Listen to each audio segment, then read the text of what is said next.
Welcome to an incredible journey with internationally renowned lawyer of attraction, Paula Casey. Applying the skills gained over 40 years of practicing law, Paula uses facts, logic, and science to prove the validity of the law of attraction. Join Paula each week as she explores unique concepts, allowing you to rediscover the wisdom of the ancient masters, all while weaving in the science that proves magic really does happen. If you yearn for a life change or want to rediscover your passion, then share the path with Paula and begin to love your journey every step of the way. This is Paula Casey. Welcome to my show, The Law of Attraction, on the Law of Attraction Radio Network. Welcome. I'm very happy you're here this week. Woohoo, we made it through another week. We are still kicking. We are still here. Everybody in my world is still doing well. I hope everybody in your world is still doing well. Sending all the best energy out to everyone. You know, we're all stuck at home now, so get on a lot of YouTube channels and a lot of podcasts and go back and listen to mine, because there's so much amazing information out there that we all can use and we can all utilize in our lives and take our lives to the next level. And speaking of taking our lives to the next level, I have such an amazing guest today. He is the producer of the brand new film, How Thoughts Become Things, that is coming out April 24th, Doug Vermeeren.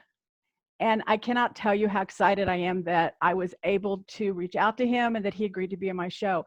He has some amazing ideas on how people can take their businesses and their lives to the next level, as well as this creativity that he's putting out there for making movies and making this new movie, How Thoughts Become Things. It's going to be available online. You can become an affiliate and sell it and make some money off of it. So that's another option that he's going to talk to you about. It is a fun show. It is one that you really need to listen to and stay till the very end. So we will be right back with Doug Vermeeren. And we are back with Doug Vermeeren. Doug, thank you so much for being with us today. Excellent to be with you, Paula. Thank you for having me. Well, I am so thrilled that you're here. You have a big announcement. You have a big movie coming out, How Thoughts Become Things. And I know that our current situation has kind of stopped that from going one way, but I think it's probably going to explode another way. So congratulations on your new movie coming out. Thank you. Thank you very much. So I would love to know, and I know my audience would love to know, how you got here. Give us your journey on how you started along this whole road. I know that you're big into Napoleon Hill, as I am. You know, Think and Grow Rich is the Bible for a lot of. Tell us how you got started. Well, it's interesting. Growing up, I really didn't have a background in personal development. Like my family, my parents, they didn't really know about these things. In fact, my father worked in construction. My mom babysat kids in the home. And I like to kind of say we were stuck in the poverty pattern. In other words, their idea of success was simply to work harder. Sure. And that's what would make the difference. And so when I was in my late teens, I kind of thought that that was the way that I would become successful too. So I was going to work. That was my intention. And the jobs that I had and the things that I was doing, actually, I wasn't having a lot of success. And so I was feeling kind of discouraged and frustrated. I felt like I was just kind of turning my wheels and nothing was happening. And at about that time, a friend gave me the book, Think and Grow Rich by Napoleon Hill. In fact, he gave me two books. He gave me How to Win Friends and Influence People by Dale Carnegie and Think and Grow Rich. That is so interesting. You know, yeah, what a turn that did with your life. I just want to put in here, my grandfather, when I was born in the 50s, I remember on the floor in his office, those two exact books. Oh, wonderful. Isn't that funny? You know, I didn't at the time remember, but now I look back, I know that was it. So how interesting that somebody gave it to you. Why did you even decide to read them? Well, to tell you the truth, at first I wasn't that interested because I didn't really think that they would help me. And so it's funny that as he gave me How to Win Friends and Influence People, he said the first person you need to become friends with is yourself. And I'll be honest, I was a little offended. I was offended at that. I thought that was kind of like a mean thing to say, but okay, I got that maybe I didn't really believe in myself or trust myself the way that I ought to. So, you know, I started reading that book, but when he showed me Think and Grow Rich, just the title alone, I was like, yeah, that's the way to do it, right? Right, that's the one I want. Yeah. I want the one with Grow Rich on it. I want the one rich, and you just got to think about it. That makes sense, right? So as I read that book, I was impressed by quite a few things, but I also became jealous of one specific thing. The things that obviously expanded my thinking was the fact that I really had more control over my destiny than I had ever believed. But the Absolutely. thing that made me jealous was that Napoleon Hill, to write that book, had met with some of the top achievers of his day, people like Thomas Edison, Henry Ford, the Rockefellers, the Wrigleys, Andrew Carnegie, and the list goes on.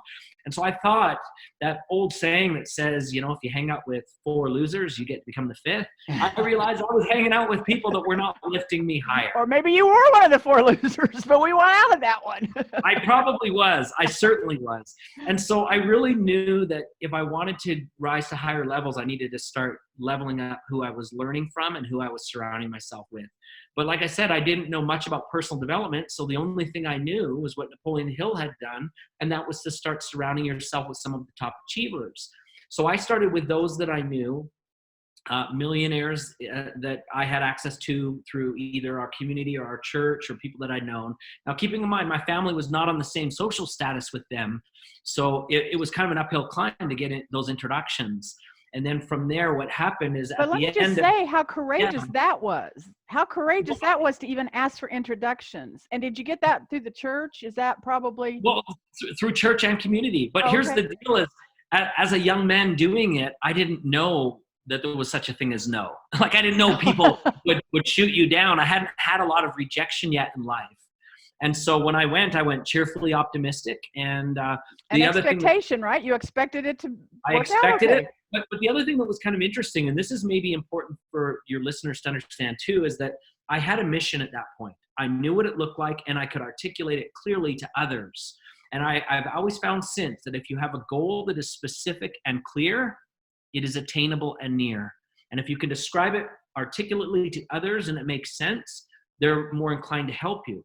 And so as I shared this with people, one of the questions that one of the mentors taught me at the end of one of our sessions, he said, you haven't asked me who else I know that could help you. Oh. Right? So now I began to ask that of every top achiever that I met. And that's what got me introduced to people like Richard Branson, Oprah Winfrey, Donald Trump, Ellen DeGeneres, Mark Cuban, Steve Jobs, Warren Buffett, all these people. I would always ask at the end, who else do you know that might be able to help me answer these questions? Now, when I was 19, this was back in the 90s, this is before the internet. And so, you know, I mean, the information I was getting was not available in books. It was not available anywhere else. These firsthand visits with these mentors, no one had ever done this since Napoleon Hill. Right. So as soon as I started gaining momentum, I really started gaining a lot of attention, and, you know, my success followed.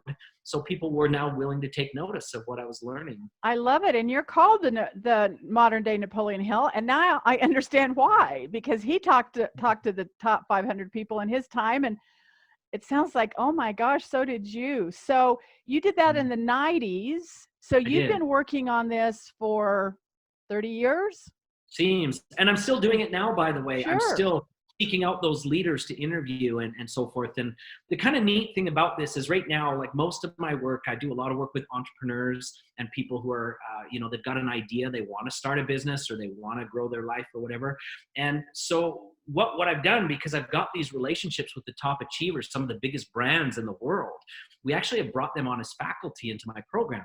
So we've had people like the founders of FedEx teaching our people, the former CEOs of Nike, Reebok, the Avita Group, Fruit of the Loom, Christian Dior, even Uber, companies like Expedia, Hotels.com, all these people, they actually come in and teach alongside me, the students that we have. So our people get really incredible results. There's nobody doing this, right?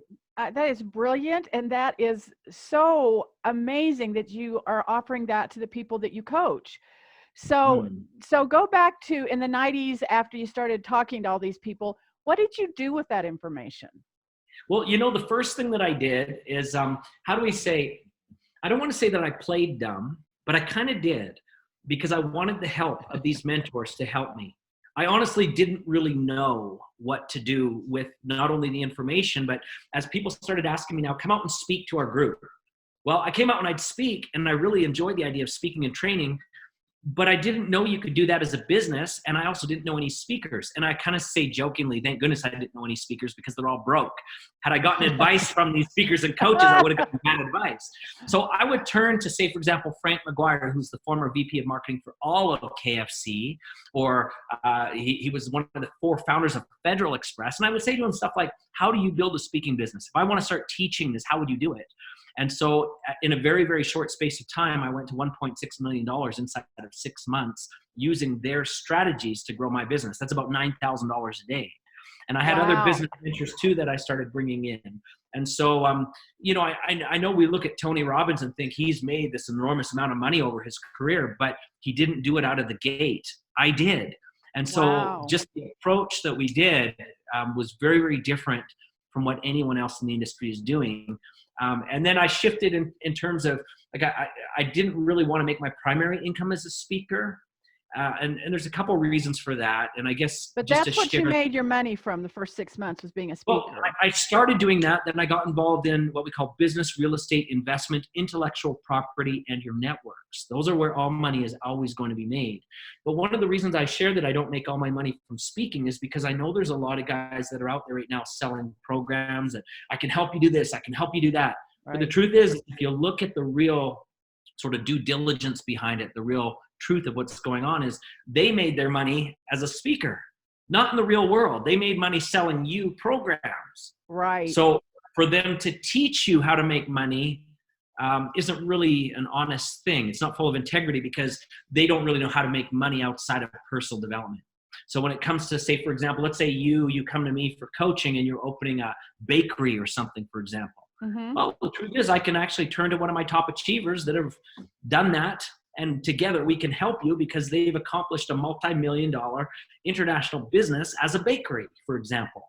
Or, for example, one of my really good friends is Brian Smith, who's the founder of UGG Boots. Uh-huh. You want to release a clothing line? Well, I'll just call up Brian and we'll get Brian on the phone with you and we'll figure out how to really do it.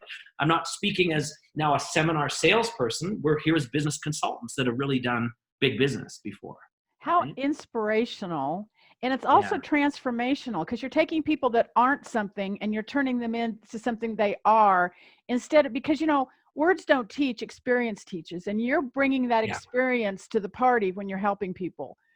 So, and the truth is, in growing business, if you want to be effective, by the way, I'm also here to tell you that most business coaches today are behind the times. Business is not operating like it ever did traditionally. The world does not operate according to business hours. It doesn't operate as a brick and mortar. It doesn't operate how it's ever operated before. So if you're getting a business coach to help you, you've got the wrong thing. What you need is someone who understands the entrepreneurial marketplace of today. And because I have the traditional business leaders and the understanding of today, I'm currently doing 8 figures in passive income every year through my businesses.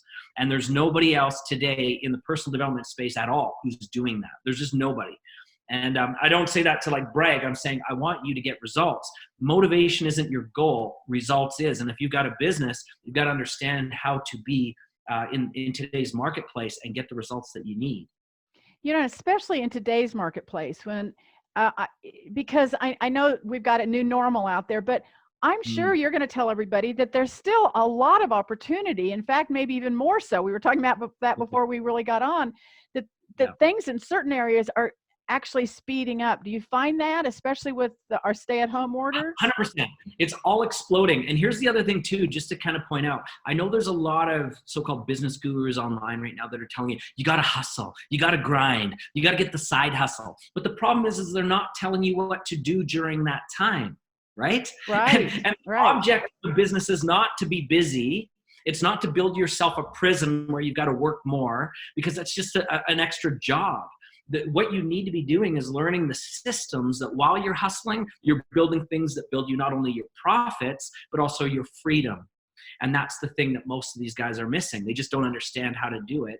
So that they default, if you will, to that idea of hustle, hustle, hustle. But that's not the goal. That's actually very bad advice. And hurry is a negative emotion. It means there's fear. So if you're hustling, you're hurrying. It's a scarcity mentality. It is. So hurry means there's not enough there, and I love that. I did some research on you that competition is scarcity, right? Because if we're creative, we know that there's the universe we can create from, that we're not fighting over a piece of the pie. And I think that hustle thing is there's only this one pie, we got to get our piece of it.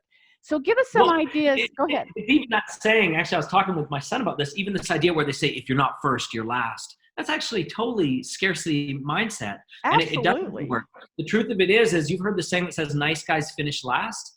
Well, a mean person may finish first, but they'll never be invited back again. Oh. And so this idea of a nice guy finishing last is incorrect. You want to be a nice guy so that you can continue to participate again and again and again. And scarcity doesn't just manifest itself in terms of saying there's not enough or I'm not enough. Scarcity also manifests itself in competition, criticism, jealousy, any kind of thing that's not as expansive.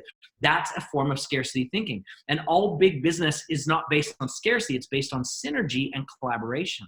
So if we can learn how to work with other people, we'll find that we'll grow exponentially. In fact, one of the things I always tell my students in our Entrepreneur of Influence program, when they always say, I can't find customers, I can't find sales. My question is, it's because you're looking for customers. That's why. Don't be looking for customers. And then they're all like, what does that mean? And my answer to that is look for joint venture partners and collaborators who already have your customers. God, I love that. Yes. Yeah, don't look for customers, look for partners. And you'll find that they will bring the customers with them, right? It's just a much better mindset. And no business coach is talking about this now because they don't understand how business really works. Like, I mean, when you have an idea and you say, wow, like Harvard said that the average person can have $6 million ideas per year. And I think that's low. I think most of us have more than 6 ideas that could turn into $1 million per year, many, many more. But the problem is if you've never built a business over 100,000 or even 400,000, you don't know how to build 1 to 7 figures, and you certainly don't know how to do it to 8, right? And most of the people are getting bad advice from business coaches that have never even built a 6-figure business. So you've got to understand there's a different way of thinking. If you want to be successful, you need the best to help you to get to your best. That's really what life is about. How do you unlock your best, right? Right. And so you help bring the best of the people to your students, the ones that come to you to do that, right? Well, I'd say that's one way of looking at it, but even more so, I bring the best so that we can find your best. Because your business isn't really about what we can coach you doing. It's actually helping you to discover what you need to do so you can unlock your best. You've already got most of your brilliance is within you. You know, here's another thing that a lot of gurus are saying right now that's totally wrong. They say to become successful, you need to step outside of your comfort zone. And that's not true. In fact, there's a lot of things I'm not comfortable with. I don't like to do my own dental work. I don't cut my own hair. I don't do a lot of things I don't do. Yes. Right? Yeah, I'm not comfortable. And if you look at what Napoleon Hill said, he said the riches are in the niches, which means we get not into our comfort zone, but into our brilliance zone. I love things that we're really good at, right? And then we should be delegating the rest, right? The things that we're not really good at, you find somebody that is good at those things and you delegate it as quickly as you can to them. And that's the way you're going to scale and grow. Again, back to this idea of collaboration and joint ventures. All successful businesses, all successful ventures, all things of success that have ever been created, whether it's climbing on the moon or walking on Mount Everest or winning a gold medal, it's always been done by a team.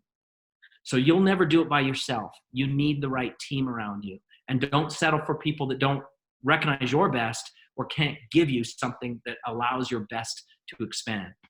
So I like the word best because I think there's another word that's when you're authentic, right? So we talked about Bob Proctor because I'm one of his consultants also, but he talks about the word praxis, which is pretty much that your thinking, your feeling, and your actions are all in harmony. And I think when you were saying nice guys finish last, that's not true, because if you're authentic, you're going to get there one way or the other, because once we understand the power that runs to and through us and we grasp into that authenticity, I think that's when we can become our best. Yeah, and I think authenticity is very misunderstood because a lot of people say, you know, I don't worry about what's true, I worry about my truth. And they miss some things when they become selfish. That's an authentic, selfish point of view, right? So let me share something that might expand your thinking on that. Number one, in order for authenticity to be fruitful for you, to produce results, it needs to be also according to natural law, meaning that there's certain laws of the universe that if you think that you're too good for them, like if you think you can beat gravity right now and jump out a window, good luck. But here's the other thing too, is authenticity isn't about always what you like. Let me show you something. I've got a Sharpie here and some paper. So let's say that you've just now discovered your passion and your purpose, okay? Most people say for authenticity, you've got to have your passion and your purpose. And I see tons and tons of gurus all over the world who say, if you find that, you can become successful. I'm here to say that that's incorrect. It's a very selfish point of view. And if you have a business that, let's say your passion and your purpose is to color coordinate Beanie Babies, and that's what it is, no one's going to find that valuable, and no one will support you in that. So, Warren Buffett's, he said something interesting one time. He said that what you love about you is your hobby. What others love about you is your business. So what I'm going to suggest is if you want to find your truest authenticity, you find where your passion and purpose actually overlaps the passion and purpose of others. I love and this now becomes your sweet spot. And the reason this also becomes your sweet spot is not because there's also the most profit there. There will be the most profit there because you'll find people that resonate with you. You've heard the saying, if you get my vibe, you'll become my tribe. That's a manifestation of this. Sure. But in that area where you overlap, we all know as business that there's days that it's tough, right? There's days that it's not easy. But if you find this place here, not only will you make money, but as you're working, you'll be validated.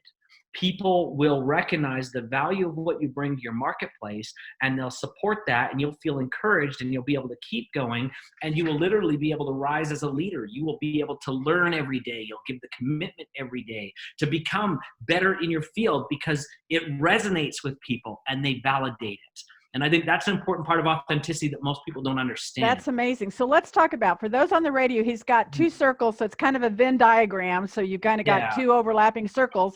And the middle is what your purpose and passion overlaps, what other people's purpose and passion is. How do we find that middle part? Tell us how we find that middle part, the sweet spot. Well, I think there's a lot of things that we can do to discover that. But I think really one of the biggest things that most people neglect to do is, again, they try to do it on their own. They try to come up with the answers on their own of what they should do in their business and what they should serve.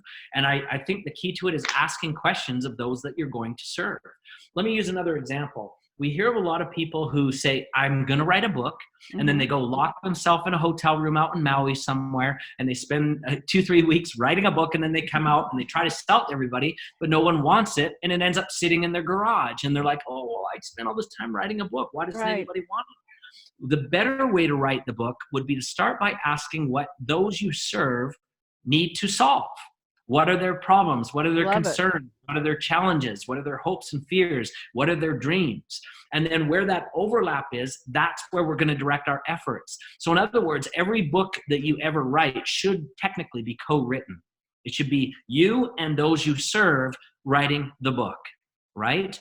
And along the way, that might mean you've got to learn some things and have some research and so forth, but that only makes you a stronger person. If your business has constantly got its finger on the pulse of what people really need and you're listening, it won't take long till you rise to be the business of choice in that market. Now, let me share with you something interesting, because I run a program called Entrepreneur of Influence. And a lot of times people come up and they say, well, does that mean how many subscribers I get on YouTube, or how many people follow me on Instagram or like me or whatever? Not at all. In fact, the audience that you have that is with you, it's not a matter of quantity. You want the quality. It's not a matter of having people who will click like. It's a matter of people who will say, I care. Because I'd rather have a group of 6 people who care than 1,000 who couldn't be interested. Right? And this is the problem with most businesses, is they think that influence is about the followers, and the truth is, it's about the impact. And so when we're teaching people about this and this idea, you're asking, how do I discover that in the middle? The first thing you got to do is have more conversations with those that you serve, and don't be afraid for feedback that might not be what you want to hear. Most companies, when they start out, they create the product and the services that they think everybody wants, and that's where they fail. You should first of all be listening to what they want, and then understand how to create transactions around that. And that's a whole other conversation. So we can spend weeks on this. This is fun. And we may. I may be back next week to do that. I love it. it. So how do people find that tribe to go out and do the interviews? Because you did a lot of interviews at the very beginning. That was one. How do they do that? Well, I think the first thing, again, like I said, is you need clarity on your mission. Okay, that's good. When I first started, this was a learning curve, because I didn't, in fact, focus on business people at the outset. I was actually interviewing everybody. And Napoleon Hill didn't do that at the beginning. He focused specifically on one group. But at first I went out, I interviewed Olympians, people who won Academy Awards, people who were on TV, people who, any kind of success I interviewed basically. Arts, entertainment, athleticism, business, everything. And I found some very valuable things there. And there was a lot that we, still use in our teachings today. But I found as soon as I got very focused on what my mission was, is to learn how to help entrepreneurs, specifically people who were either in the first 3 years of their business or people who had an idea but had not yet started a business. As soon as I understood where I fit and what I wanted to teach, I could now ask the questions of those people. You've heard the saying that success is not trying to please everyone. It's trying to please a very select group. This is what you need to do. You need to get very narrow with. In fact, here's another way to kind of share it just for your people who are kind of able to watch this. What I've drawn now is I've drawn a funnel.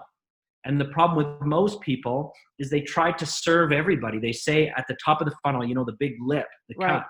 They say, if I can serve more people, if I can meet more clients, if I can put out more marketing, if I can more, that's the key. If I can do this, that, then I'll get more. But they don't. It actually turns into less. And if you look at funnel, the funnel, but if you look at all the top achievers in the world, what they do is they actually turn this around. Ooh, he's turned the funnel upside down, folks. Yeah, so you got the narrow spout at the top now. And I'm not saying do less. What I'm saying is do better and be more focused. Set better boundaries and don't take on everything.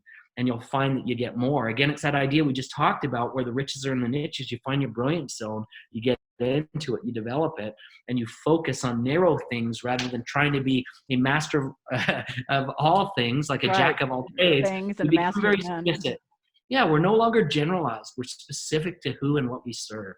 And that's a really big component of getting access to those top achievers. So kind of what happened is the more of these people that I would meet and the more that they could see that I was literally, let's call it an expert in training, the more they were willing to give me their friends. And one of the things that was really important, this just came to my mind, is honor your commitments. So I had one gentleman, for example, that I met, and he said, when I called him on the phone, I said, could I have 15 minutes? And he said, yes. And so when I showed up, no kidding, he pulled out a stopwatch. Oh my. I had never seen that before, but thank goodness I was prepared and I had my questions. So I was done inside of 15 minutes and I honored that. So anyways, he told me after he'd be happy to meet with me again because I kept my promise. I had my questions prepared. I was someone that he could give time to. And funny enough, one day he called me out of the blue and he just said, hey, are you still doing that study of successful people and stuff? I was like, yeah. He says, I've got with me today, I'm here with the president of Quaker Oats. We're buying a railway in Costa Rica, a railway company. Would you be interested to talk to him? Here he is. So he would actually put people on the line for me that I could speak to. He'd make introductions. And so I think that's a really important thing when they can see that you're prepared and you honor your commitments, they will open doors for you. And that had happened many times that they would then introduce me to other people and I wouldn't even be asking for it. And I think you said earlier that you feigned ignorance or something, but it was really more humility or openness, that you didn't know it all. I think if people go into a situation that they realize they don't know it all and they're open to learning new things, don't you find that everybody wants to help you? They want to take you to that next level? They do. And in fact, it's interesting. We often talk to a lot of business owners, and when I'm on television, like on Fox and CNN and stuff, this question's come up a lot. What's the number one thing that keeps entrepreneurs from succeeding today? And it's teachability. I love Most that, people yes. feel as though they already have all the answers. And here's the deal. You've heard this saying before. You can be rich or you can be right. You can't be both.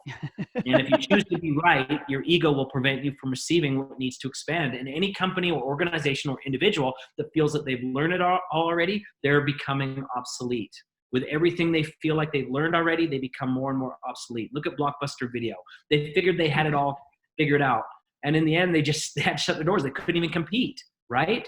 One of my mentors also said it this way, which was interesting. He says, if you want to see how smart you really are, take a look at your bank statement, because it's a report card of how well you understand business, life, and everything else. And for some people who are maybe watching this, because I know this is the Law of Attraction show, you may say, well, money doesn't matter. But if you look at the book, The Science of Getting Rich by Wallace D. Wattles. Oh my God, I'm teaching that right now, yes. So what he said, and this is a direct quote, Mm. Depending on what version of the book, there you are, what There version you of the go. book you have.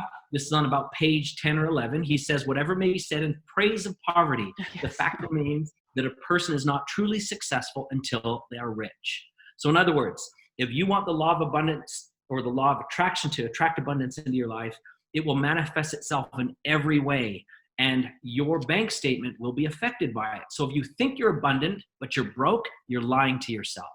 Right, because it's a Right? vibration, it's a frequency. It's a Abundance is a vibration, and it will frequency. affect everything. Your Right. relationship, your health, your finances, everything. Everything will be affected. When abundance hits you, it hits you in every single way. Right. And he goes on to say that we cannot enjoy what we were meant to enjoy or live to the highest level unless we can experience everything. And we can't do that without money. I mean, Yes. the biggest fallacy is that we have to pay attention to poverty because all we're going to get is more poverty. You know, Yeah. The thing that I've seen where people start bringing poverty into their life, it really is a result of fear because they've never had money before, or they are afraid they don't know how to use it. It's a tool. It's the same as if, let's say you were a doctor, or let's say that you were called to be a doctor today, to do open heart surgery. Right now, Paula, I'm calling you. Here's a scalpel. Go. Well, that's a tool that you don't know what to do. Here's somebody's heart. Let's see what do we do, right? And because it makes you afraid, you'd rather put it down. You'd rather not have anything to do with it, right? And that's the way most people are with money, because that's a tool that they've never been comfortable working with. They don't understand much about it. But rather than ask the questions and learn, it's so much easier to cast it aside from you and put up a barrier that says, I'm not going to pick it up. I don't want to accept it. I'll have abundance in other areas of my life, but this is the one that I can't do. So it's make really excuses for it and stuff. Well, And give then they us, make an idea of the tools that you're going to my talk to people about money. Well, what's interesting is, and I wish we had more time, because I do a complete course on how to take your business into a more passive income stream. And the truth is there's only two things you can ever sell. That's an asset or a service. They can only ever happen, whether it's business, real estate, investment, intellectual property, or your networks. And then it's a matter of building systems around those so that everybody asks, what should I do? That's the question they ask. Or they say, how am I going to get it done? And those are two of the worst questions of all time. Do you know what the number one best question that you need to ask when it comes to building a business and creating systems? No, the but best please tell us. It's not what or how, it's who. Ah. Who is going to do this, or who's going to help me? Because you're not, the problem is, you've heard the saying that we want to work on our business, not in our business. Mm-hmm. Well, the only way you're going to escape is if someone takes your place. Right? Uh-huh. And the only two things that can ever take place is to delegate it to someone or to automate it. Those are the only two things you can ever do, right? So the question isn't what should I do or how could I do it? The question is, who's going to do this? And you get the smartest person that you possibly can to work for you. And you're going to find that they will do a better job making money for you than you'll ever be able to do for yourself. Wow, One that's of the things amazing. And one of the things that I love was what John D. Rockefeller once said about making money. He said, so many people are working so hard, they don't have time to be rich. Isn't that interesting? That is interesting. And if you think of most business owners that we meet, they're so head down into trying to make the next paycheck or get the marketing out or get this done or that done. They really don't see their business for what it is. Well, and people want to be successful and rich so they have freedom, but they don't have the freedom because they're spending all their time trying to make the money. Yeah, and here's the equation that most people get wrong. Time does not equal money. It never will, no matter how much you inject. What equals money? It's systems. Systems I equals love money, that. not time. Time has nothing to do with money. I make money when I sleep. I make money when I'm playing with my grandkids. I make money when it has nothing to do with my activities. It has a lot to do with the systems that I create. I'm just about to actually work on a book called The 6-Minute Workday. I know that Tim Ferriss, who's a friend of mine, he put out the book 4-Hour Workday. I think that's too much work. Okay, I think that's I like you already. I like the 6-minute workday. I do 6 minutes, and people ask, well, what is that about? Well, once the systems are set up in place, your day should really be spent improving the systems and training others who are going to work within those systems. There's nothing else that you should be doing. Anything in terms of like bookkeeping or maintenance, and all that, that's all 100% delegated. Anything in terms of, selling or marketing, that's all can be delegated, or even product creation or even the service of it, that can all be delegated. But the one thing that you can't delegate as a leader is you need to train, and you need to build better systems every day, better and better systems. And that reminds me of another thing in Science of Getting Rich. He says, when you deal from the competitive, you stop anybody else from getting successful. When you deal from the creative, you have a ladder, and then people can follow you up. So, if we can bring in people that are going to do these wonderful things, we're also helping them to get up that ladder to understand 100%. this whole system. So you used an interesting word there. You said compete.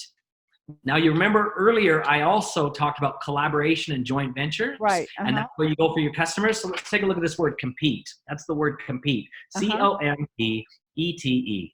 What you need to also do is don't compete anymore. You're not in business to compete. Right. That's a negative. That's a scarcity. Yes. It's a scarcity. But if you also think about, you've got an empire, let's call it your empire. You mean you're going to go head to head with somebody else's empire? That's like two big kingdoms fighting each other. There's going to be a lot of casualties, and no one in the end is going to win. So what you want to do is, instead of compete, add one letter. What did I turn that into? Oh, complete. Oh, that's what brilliant. You're going to do now, you're going to, instead of competing, you're going to complete.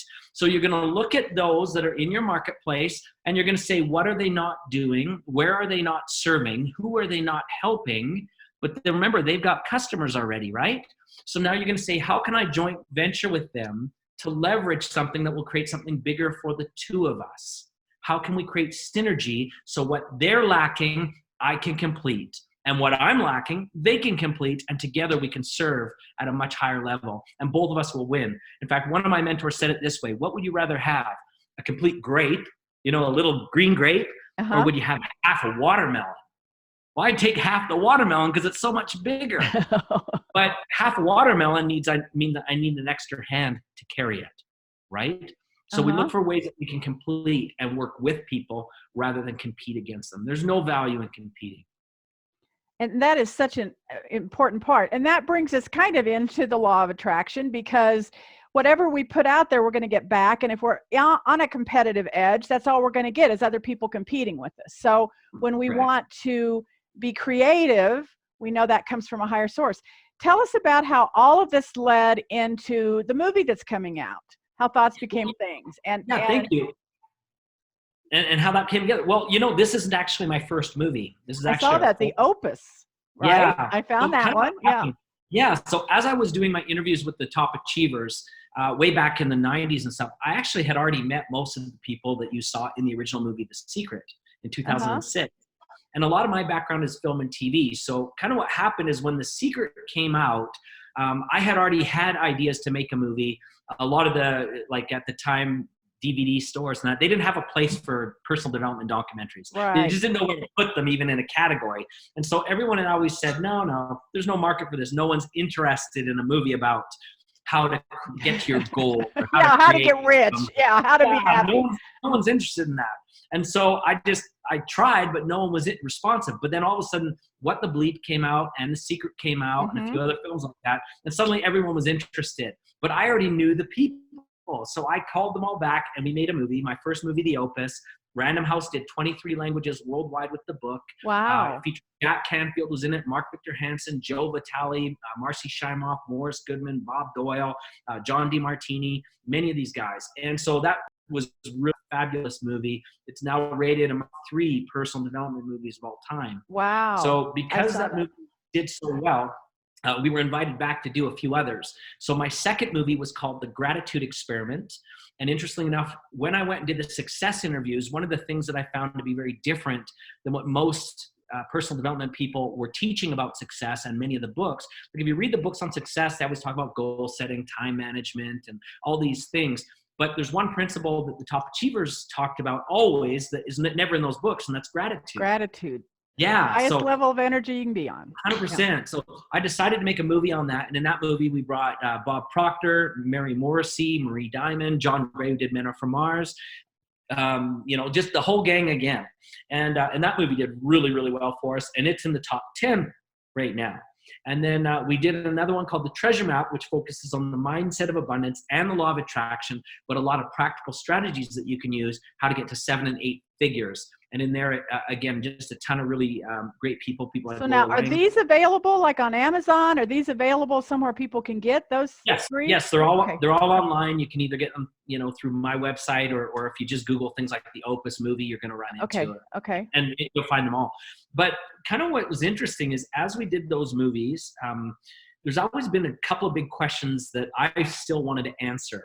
And even though I'll tell you about this movie, don't worry, it's not my last. We've got a few other ones coming up. In fact, I've got good, because I love four what you're more doing. after this. Yeah, I'm so excited. I might let the cat out of the bag on what's next. But so as we were doing these movies, there was always something that kind of bothered me a little bit. When I watched The Secret, Mike Dooley said, "Thoughts become things." You remember that? Real dramatic, like? Yeah. And Mike Dooley's one of my mentors and one of my friends. And Mike's awesome. But the question that remained to me when I saw that was, how? How? Like, right? And so I went and I met with a friend of mine that was a neuroscientist who worked on the brain, and she had done brain surgery, and she's just one of the smartest people on the brain that I've ever met. And and I asked, what do you think about this law of attraction stuff? What do you think about, thoughts becoming things? And she said, well, the one thing about it is that it's not really a law. And I was like, what? And she says, well, from a scientific point of view, laws are where we can take a certain set of variables that are quantifiable, and they work the same for everyone, and it will always come with the same outcome. And the law of attraction isn't a law in the sense that you can't put in X amount of units of happy thinking, X amount of units of happy, this and that and that, and all of a sudden for every single person in the universe, they arrive with a Ferrari at the end. And it just doesn't work that way. And so she said, what it is, it's a theory. Now, as I had that conversation with her that day, I was like, I really now want to know how thoughts do become things, not only from a quantum physics point of view and a scientific point of view and a neuroscience point of view, but even from our feelings. And so I began to research that, and we came up with some really incredible findings that no one's talked about yet in any film or in any book. And so we've got something really special to share here. And by the way, I might mention that a lot of people look at the words, how thoughts become things, and they think that thoughts, what we have control over to some extent, and things that are out there around us in the world, those are the most two important words in that phrase, but they're not. The how, the systems and the strategies and the concepts that you use, and also the become, the process of change. Yes, those are the most important words. Right. And when you understand how this all comes together, now you've got something powerful. And so this movie comes out on April the 24th, just in a couple weeks from now. In this film, we've got Bob Proctor, Joe Vitale, John Osseroff, my best friend John DeMartini, Marie Diamond. We've got Marina Bruni. We've got Dr. Karen Perkins. We've got Travis Fox. We've got Bob Doyle from The Secret is in there as well. Love him. We've got just so many people. Megan. You mentioned Joe Vitale. Joe is in there. Yeah, Joe Megan is in there too. I mean, we've got some amazing people, some that you've never seen before, but wow, you're going to be blown away. And we're going to be sharing with you some insights around thought that you just never thought about. And something that's also interesting in that is you've heard this study that says every day we have 60 to 70,000 thoughts. Right. First of all, I congratulate the poor guy that got stuck counting that. Right? There's another. Yeah. Yeah. Like, how did you come up with that? But anyways, I'll take their word for it. But in there, they say that 80 to 90% of the thoughts, you've always heard them report about negative thinking, are negative. But that study has actually been incorrectly shared for so many years. And you've heard it at every seminar you've been to, but every person that shared it has shared it wrong. Right. So share it with us right. So you're going to have to watch the film for the what a teaser. But let me share with you one of the things that they lack. It's not just positive or negative thinking that are your only two options. There's actually other options, and one of them is what we call neutral thinking. Right. Which, if you look at that 80 to 90% of where we spend our thinking, it's actually not always negative. I don't think most people are always, life sucks, right? Like most people aren't that all the time. But most people are neutral thinkers. They fall into the They're on autopilot, right? They're on autopilot. They're not paying attention to what they're thinking. They're letting their subconscious mind control it, right? That's right. So we've got those three kinds of thinking, but there's also one more that we talk about in the film that will help you unlock the manifestation process. Another thing that I'm going to share with you in the film that's quite interesting is that we don't believe thoughts become things. We don't. And you're going to see what I mean by that when you watch the film. We don't, but we should. No. We shouldn't. Thoughts don't create anything. You're going to see this. Frequency does. Well, frequency attracts. No. It's a quantum physics thing. No.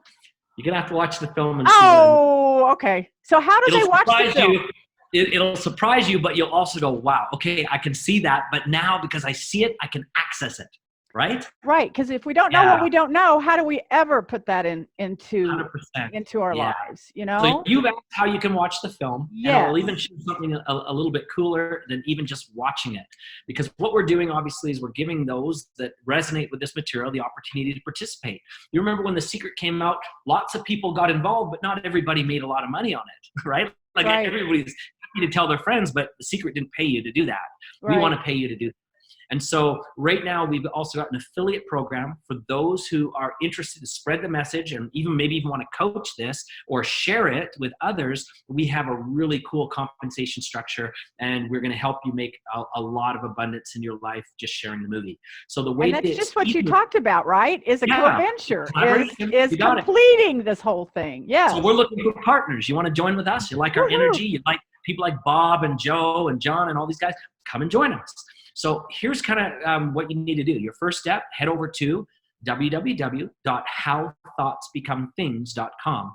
There is no fee to register as an affiliate to start promoting this. There's no cost at all. We're happy to support you. We've even got market materials that you can share and put on your website, your social media, and whoever watches it, we obviously track that, and you're going to make some money. So if you've got a tribe that really resonates with this, get involved, and we'd love to support you. And then to watch it, on April 24th, it becomes released to the public for the very first time, and it will be available on that site as well. Now, I want to mention we're doing a few things that are a little different with this movie that maybe you haven't seen in other movies as well. One of the things that we've discovered, and not just myself, but all the other teachers that are in the film and others that are behind the scenes, is that people learn best not just through emotionally dialing in, like emotive learning, we get motivated and we're excited, but not also with procedural learning, which is kind of like a cooking show. Someone gives you a checklist and you do a few steps and you've got it. No, because the truth is if you're watching a cooking show and they teach how to make cupcakes, you're not going to be able to make filet mignon, right? So we've taken it to a higher level, which we call implementational learning. So a way that you can learn that you actually translate it from the screen and that directly into your life. So you can actually do it in real time. So in addition to watching the movie, there's actually a really cool set of learning tools that you can use alongside the viewing of the movie. So there's a really neat workbook that has exercises along with the film. Oh, that is just brilliant. And I also noticed that there was a coaching program that goes along with it. There is. I love that. Yes. And there's also an audio program that goes along with it and a series of training modules that go with it. So it is a complete package. Now, by the way, you've touched on that word again. Yeah. If you've touched on the coaching program, I got to mention that one of the things that we felt was really challenging when The Secret came out, everybody and their dog became a law of attraction coach. Right. Like just overnight, everybody was. I'm a life coach. I mean, that's what everybody said. Yeah. That's right. And I think what happened is The Secret kind of lost track of their brand. And also, and I also think it didn't go deep enough, right? It was a wonderful first it was the beginning of a conversation. Right. Yeah, it was the beginning of a conversation. But it didn't tell you the depth of what you needed to know to really make it work. And let's be honest, because they didn't control the brand, they couldn't really control the quality of the teaching either. So some people were subject to things that maybe weren't as helpful or even as accurate or as truthful as it could have been. People were sometimes just getting motivation under the sort of label law of attraction or what have you. Right. And then it didn't work for people and then they think it doesn't work, you know? Yeah, exactly. Yeah, it works when you know the process. Yeah. So what we're doing right now is we're looking for people who also want to be trained as our How Thoughts Become Things coaches. And so if you're interested to do that, shoot us a message. You can do that through the website as well.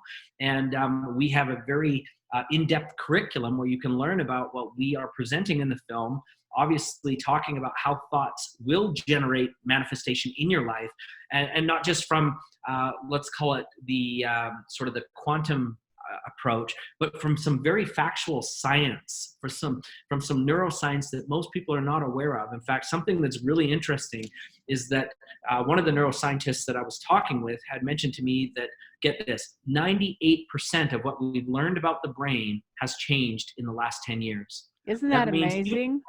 Even if you studied things like NLP that were developed in the 1970s, so much of that has now been expanded upon. The neuroplasticity of our brains are just amazing. 100%. Yeah. It's incredible.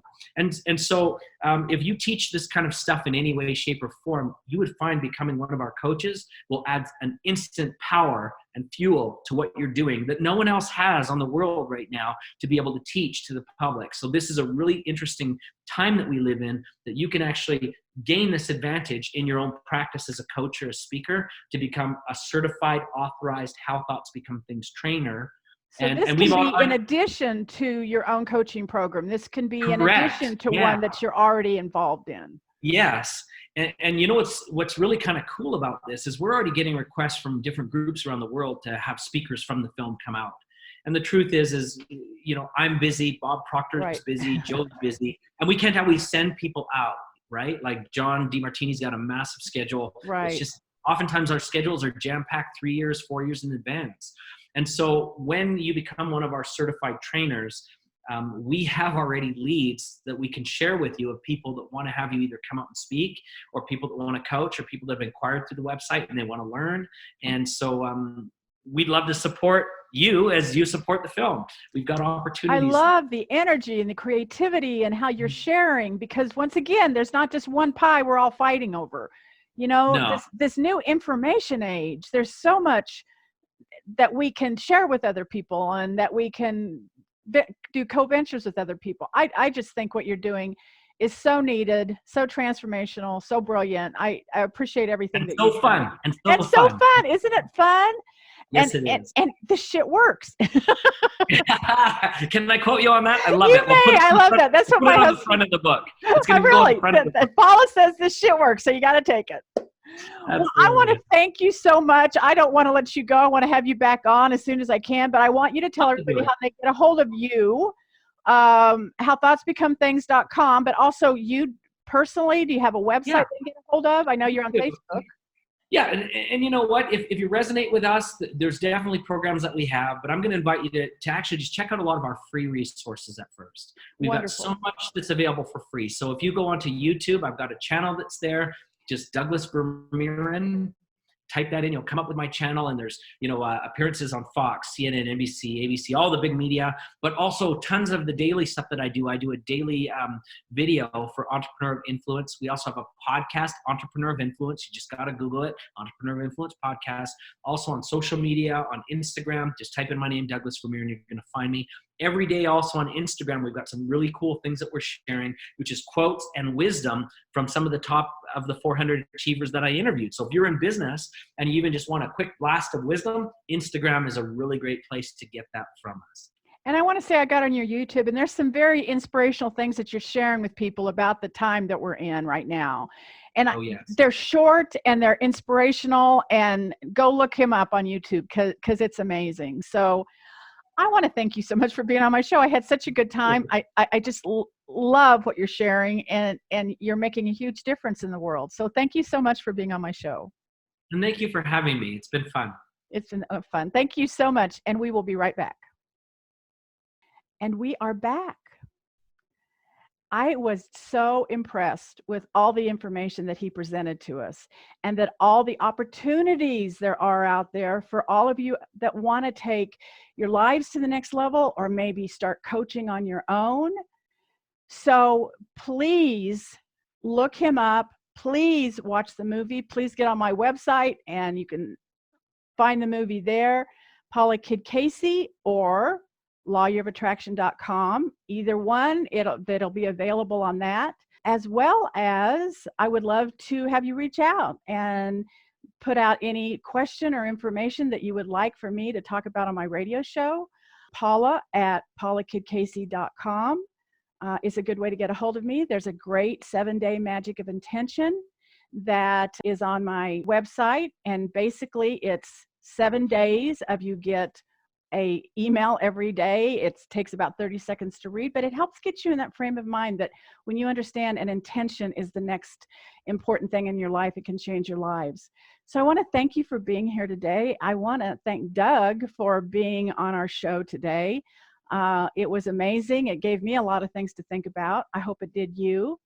And like Ram Dass says, we are all just walking each other home. And I'm so grateful to be on this journey with you. I am Paula Kidd Casey, the Lawyer of Attraction. Thank you for joining Paula Kidd Casey on Lawyer of Attraction radio show. For more information about Paula programs and her book, please visit www.lawyerofattraction.com. Until next week, may you experience the magic of manifesting genuine abundance.